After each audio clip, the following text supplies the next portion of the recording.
Okay? Another example. Step 1, set it equal to 0.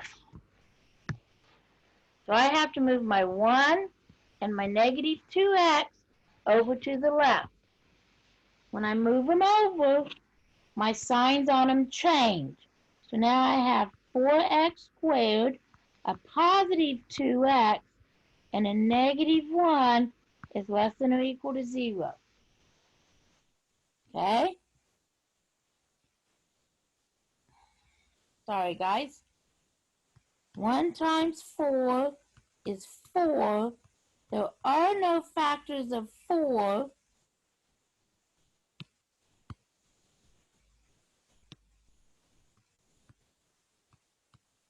Whose difference is 2.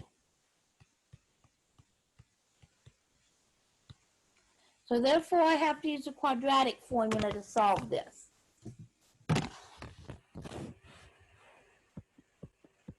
Negative b plus or minus b squared minus 4ac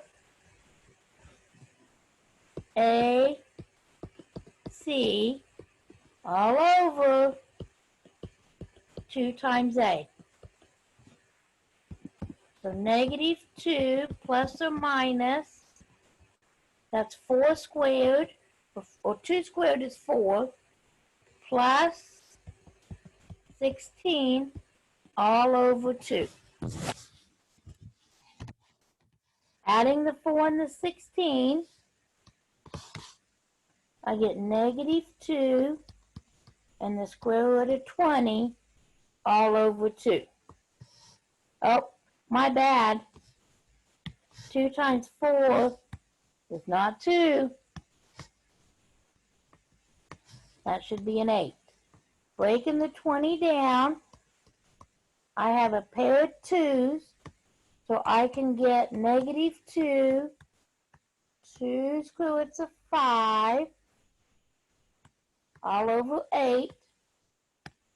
All 3 of these are divisible by 2, so I can simplify it.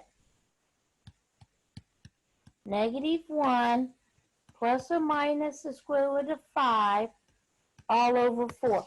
Now, I don't have to know those exact values because they want the exact value in your answer. So I'm not going to decimal approximate those. I know negative 1 minus square root of 5 is going to be smaller than negative 1 plus the square root of 5. So there's my 2 places where I cross the x-axis. Okay, 4x squared plus 2x minus 1.